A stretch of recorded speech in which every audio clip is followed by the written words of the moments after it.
Welcome all you in our YouTube channel Arsidiv and Direction from Void to Creation. Today's topic is concept of booting. Booting क्या होता है? उससे पहले हम दो और वर्ड के बारे में जानेंगे, बायोस और पोस्ट। बायोस क्या होता है? बायोस का फुल फॉर्म होता है basic input output system.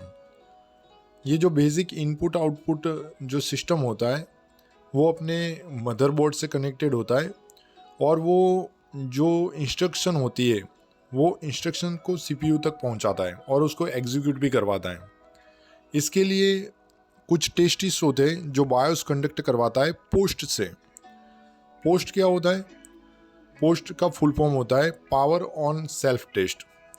Power on self test, जो पोस्ट का फुल फॉर्म होता है पावर ऑन सेल्फ टेस्ट। ये क्या होता है? तो वो पूरा जितना भी अपना मदरबोर्ड है, वो मदरबोर्ड से जितने भी हार्डवेयर कनेक्टेड होंगे, जितने भी मेमोरी कनेक्टेड होगी, उन सबको वो चेक करेगा कि ये प्रॉपरली फंक्शन है, पूरे काम कर रहा है। ये सब पोस्ट के थ्रू चेक होता है। तो फ्रेंड्स, अपना क्वेश्चन वही है कि तो फिर बूटिंग क्या होता है? तो जब हम कंप्यूटर ऑन करते हैं तो कंप्यूटर को ऑन करते ही एक बूट प्रोग्राम जो होता है वो रोम से मेन मेमोरी को कनेक्टेड होता है और उसी प्रोसेस को बोलते हैं booting. When the computer is switched on, a copy of the boot program is brought from ROM into the main memory. ROM से जो बूट प्रोग्राम की कॉपी होती है वो मेन मेमोरी तक जाती है, उसी को ही बोलते हैं बूटिंग। इसमें क्या होता है?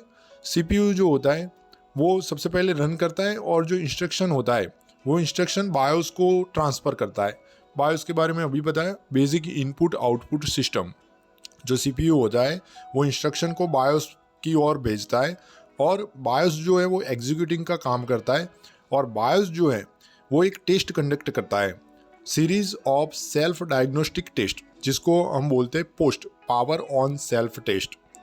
The CPU first runs a jump instruction that transfers to BIOS, basic input output system, and it starts executing. The BIOS conducts a series of self-diagnostic tests called post, power on self test. इस power on self test में क्या होता है? Friend, बहुत सारे test होते हैं जिसमें मेमोरी टेस्ट, जो कन्फ्यूगरिंग हो रहा है, और जो वीडियो सर्किटरी है वो, फिर जो सिस्टम के हार्डवेयर हैं और जो अदर डिवाइस है वो प्रॉपरली फंक्शनड है, कंप्यूटर से प्रॉपरली कनेक्टेड है, ये सब ये पोस्ट के थ्रू चेक होता है, पावर ऑन सेल्फ टेस्ट के थ्रू चेक होता है। This test include memory test, configuring and starting video circuitry, configuring the systems hardware and checking other devices that help to function the computer properly. ये पूरा system check करता है और system के बाद वो हमें इन्फॉर्मेशन भेजता है कि अपना कंप्यूटर रेडी है, आप इसमें काम कर सकते हो। इसके बीच में भी बहुत सारे प्रोग्राम काम कर लेते हैं, जिसमें एक है MBR। MBR के बारे में फ्रेंड्स जानते हैं। उससे पहले फ्रेंड्स थोड़ा सा एक बूटेबल ड्राइव के बारे में जान लेते हैं। बूटेबल ड्राइव क्या होता है? जिससे अपनी ऑपरेटिंग सिस्टम आपकी जो इंस्टॉल हुई है वो, जो बायोस जब मैसेज करेगा तो बायोस क्या करेगा, जो बूटेबल ड्राइव होगी उसमें बूटेबल सेक्टर को लोड करता है और वो जो इन्फॉर्मेशन है, जो एग्जीक्यूशन वर्क है, उसको ट्रांसफ़र करता है बूटस्ट्रैप लोडर को। ये बूटस्ट्रैप लोडर प्रोग्राम जो होता है वो बूट सेक्टर के ऊपर ही होता है और यही अपने जो ऑपरेटिंग सिस्टम होती है उसको लोड और एग्जीक्यूट करता है। Thereafter the BIOS locates a bootable drive to load the boot sector. The execution is the transfer to the bootstrap loader program on the boot sector, which loads and executes the operating system. BIOS जो है वो locate करेगा bootable drive को और bootable drive जो है वो load करेगा बूट सेक्टर को और ये जो अपना एग्जीक्यूशन का वर्क है वो ट्रांसफ़र किया जाएगा बूटस्ट्रैप लोडर प्रोग्राम को और यही अपना ऑपरेटिंग सिस्टम को स्टार्ट और एग्जीक्यूट करता है। इसके लिए क्या काम आता है? तो फ्रेंड्स, MBR का मतलब क्या होता है? MBR का मतलब होता है मास्टर बूट रिकॉर्ड। ये मास्टर बूट रिकॉर्ड क्या है? वो चेक करता है कि जो पार्टीशन हुए हैं उसमें से एक्टिव पार्टीशन कौन सा है और यही होता है बूटिंग प्रोसेस का पूरा work.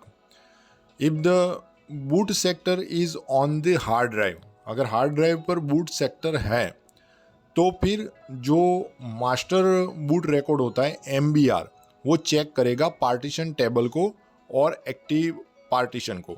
If the boot sector is on the hard drive then it will have a master boot record MBR which checks the partition table for active partition.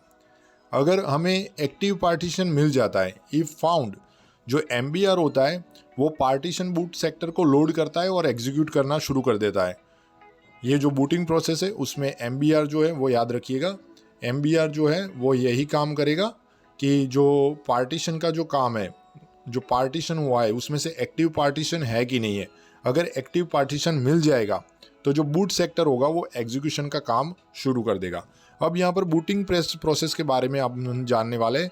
Booting process दो तरह की होती है, एक होता है वार्म बूटिंग और एक होता है कोल्ड बूटिंग. उसमें से सबसे पहले हम कोल्ड बूटिंग के बारे में जानेंगे.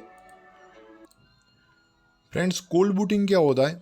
तो जब कंप्यूटर के अपने जो बोर्ड होते हैं, स्विच बोर्ड में हमने प्लग भराया हुआ है लेकिन उस स्विच को हमने ऑन नहीं किया, तो वो जो होता है वहाँ से हम उसको इनिशियल स्टेट बोलेंगे. मतलब जो कंप्यूटर होगा वो कंप्यूटर जो होगा वो इनिशियल स्टेट में होगा. मतलब हमने अभी तक स्विच ऑन नहीं किया हुआ है. जैसे ही हम पावर स्विच ऑन करते हैं तो वो जो प्रोसेस स्टार्ट होगा वो हो जाएगा कोल्ड बूटिंग. फ्रेंड याद रखिएगा कोल्ड बूटिंग के बारे में, जब कंप्यूटर इनिशियल स्टेट में, मतलब आपने अभी तक आपके जो स्विच बोर्ड है वहाँ से ऑन नहीं किया हुआ है उसको, और अब उसको ऑन करने जा रहे हो, तो जैसे ही आप सिस्टम को ऑन करने जाते हो वो इनिशियल स्टेट से, शुरू से स्टार्ट होता है, और इसी को ही बोलते हैं कोल्ड बूटिंग या फिर हार्ड बूटिंग. ध्यान रखिएगा, when the system starts from initial state like it is switched on, we call it cold booting और हार्ड बूटिंग. यहाँ पर क्या होता है, तो कोल्ड बूटिंग कैसे स्टार्ट होता है, तो जैसे ही अपना CPU जो होता है उसको हम पावर स्विच ऑन करते हैं और अपना कंप्यूटर स्टार्ट हो जाता है, तो यही जो होता है वही होता है कोल्ड बूटिंग या hard booting. When the user presses the power button the instruction are read from the ROM to initiate the booting process. जैसे ही पावर बटन आप ऑन करोगे तो जो अपनी रीड ओनली मेमोरी होती है वो read only memory booting process को इनिशिएट करती है. इसी को ही बोलते हैं कोल्ड बूटिंग. फिर से फ्रेंड याद रखना, कोल्ड बूटिंग क्या होता है, तो जो इनिशियल स्टेट से स्टार्ट होता है, जैसे कि आपने आपका स्विच बोर्ड है वहाँ से आपने स्विच ऑन नहीं किया हुआ है, उसके बाद से स्टार्ट करना है. जैसे आपने स्विच ऑन किया, फिर अपना जो CPU होगा वहाँ पर एक पावर स्विच होगी, वो पावर स्विच जैसे ही आप प्रेस करते हो आपका कंप्यूटर स्टार्ट हो जाता है इनिशियल स्टेट से. तो ये जो होगा वो कोल्ड बूटिंग यानी कि हार्ड बूटिंग बोलेंगे. अब नेक्स्ट जो है अपना है वार्म बूटिंग. वार्म बूटिंग हम किसको बोलेंगे, तो कंप्यूटर को जो रिस्टार्ट की प्रोसेस होती है. ध्यान रखना फ्रेंड, जो कोल्ड बूटिंग था उसमें हम पावर स्विच दबा रहे थे, जबकि वार्म बूटिंग में कौन सी स्विच दबाएंगे, रीसेट बटन वाली स्विच. दो स्विच होती है अपने CPU में, जो CPU का जो बाहर का कैबिनेट होता है वो कैबिनेट के ऊपर दो स्विच होती है, एक पावर स्विच होती है, एक रीसेट स्विच हो रही है. अगर आप पावर स्विच से कंप्यूटर स्टार्ट कर रहे हो पहली बार तो वो कोल्ड बूटिंग हो जाएगा, लेकिन जब आपका कंप्यूटर स्टार्ट है और आपको उसको रीसेट करने की ज़रूरत पड़ी तो वो हो जाएगा वार्म बूटिंग. यानी कि वार्म बूटिंग किसको बोलेंगे, तो जब आप सिस्टम को रिस्टार्ट करते हो रीसेट बटन से, तो उसी को ही बोलते हैं वार्म बूटिंग या फिर सॉफ्ट बूटिंग बोलते हैं. इसमें क्या होता है, तो सिस्टम शुरू से स्टार्ट नहीं होता, इनिशियल स्टेट से स्टार्ट नहीं होता, वो कंटिन्यू स्टार्ट है और आप उसको फिर से रीसेट कर रहे हो. इसमें क्या प्रॉफिट होगा, तो जो पोस्ट हो रहा था, जो डायग्नोस्टिक टेस्ट हो रहे थे, उसकी अब ज़रूरत नहीं पड़ती है. The system does not start from the initial state and so all diagnostic test need not be carried out in this case. दूसरा क्या है, इसमें डेटा लॉस और हार्डवेयर सिस्टम जो है उसको डैमेज की मतलब प्रॉब्लम बढ़ जाती है. There are chances of data loss and system damage as the data might not have been stored properly. अगर आपने उसको स्टोर नहीं किया हुआ है अच्छी तरीके से तो आप जो डेटा है आपका उसका खो दोगे, वो आपको वापस नहीं भी मिल सकता है. आज हमने बूटिंग के बारे में बात की. बूटिंग में दो बूटिंग, कोल्ड बूटिंग और वार्म बूटिंग. कोल्ड बूटिंग में याद रखना पावर स्विच बटन से अगर कंप्यूटर स्टार्ट पहली बार कर रहे हो इनिशियल स्टेट से तो वो कोल्ड बूटिंग होता है, और अगर रीसेट बटन से आप उसको ऑन कर रहे हो तो वो वार्म बूटिंग हो जाएगा. आज का वीडियो देखने के लिए आप सभी का बहुत बहुत धन्यवाद.